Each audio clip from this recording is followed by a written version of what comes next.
जी नाज़रीन अस्सलाम वालेकुम। उम्मीद करने तमाम दोस्त अहबाब खैरियत नाल हो। अज सनल मौजूद इन सारी तहसील तौसा दे ये बुज़ुर्ग जिन्हें दा नां चाचा मंजूर हुसैन है और इन बुज़ुर्ग को तुसां अहलियान तौसा अक्सर तौसे शहर की मार्केटें दे विच दे दे सो कि ये बुज़ुर्ग बेचारे इतनी वड्डी उम्र होने के बावजूद ही अंडे विच इन्हें वधरानन। अज अस चाचे मंजूर हुसैन कने उन्हें दी ज़िंदगी के बारे हाल अहवाल पुछते हैं कि वो आखिर इतने बुज़ुर्ग होने के बावजूद भी वो एक काम इतना क्यों करें। क्या उन्हें दे नाल कोई हुकूमत या उन्हें दी कोई आल औलाद या कोई रिश्तेदार कोई उन्हें नाल हेल्प नहीं करने। जी चाचा मंजूर हुसैन तुसां ये दसो कि असल तुसां केड़ी जगह दे हुए और इन टाइम तुसां कित्थां रिहाइश पजीर हुए।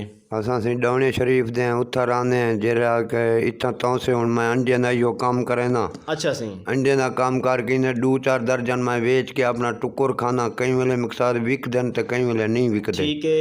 अच्छा ये दसो कि इत्थां तुहाड़ा कोई अपना घर है या किने के रहंदे वे इत्थां। इतना सही मैं पोपल दी मार्केट च रहना जैसे विच दुकानदार ने मेरी एक अल्लाह वास्ते हेल्प की हुई है उनका ना खालिद है। ठीक है। वो मैं कोई में अल्लाह वास्ते टिकाई पाए गरीब किराया आप भरेंदे।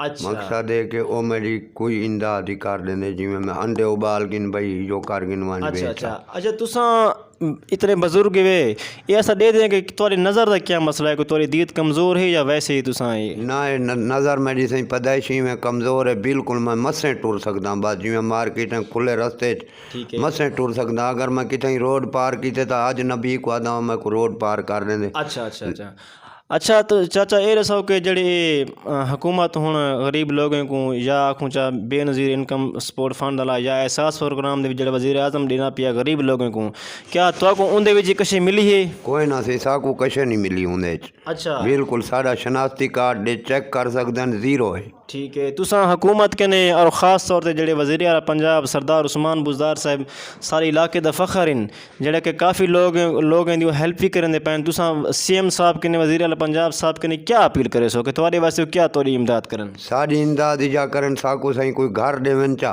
ठीक है। हल्का फुल्का बाकी जेरी सरकारी इमदाद बुझणी दी हो साकू दे सकते हैं तो देवन चा बराए मेहरबानी। असां दर दर ते ना वधे रुनो मुताज आदमी आखिर बंदे मरना जीवना भी है।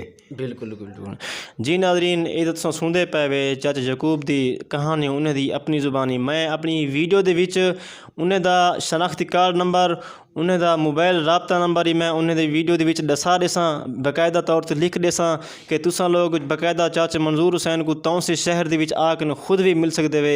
तो मैं जितने मुखजर हजरात इन तमाम दोस्त अहबाब या जितने सारे तौसे शहर के मार्केट या दुकानदार इन मैं उन्हें कने अपील कर सा कि हिकता है कि तुसां चाचा मंजूर हुसैन के जेड़े कि हर टाइम अंडे विच ने वधरानन तुसां उन्हें कने अंडे गिदे करो ताकि उन्हें दी एक मदद थी वने उन्हें को एक थोड़ी फ़ायदा थी वने।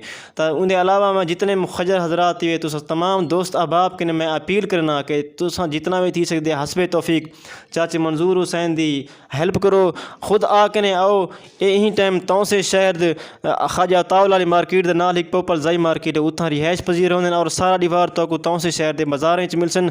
और इनके अलावा तुसां अगर उन्हें कोई माली तौर पर भी इमदाद कराना चाहते वे तो वह भी कर सकते वे।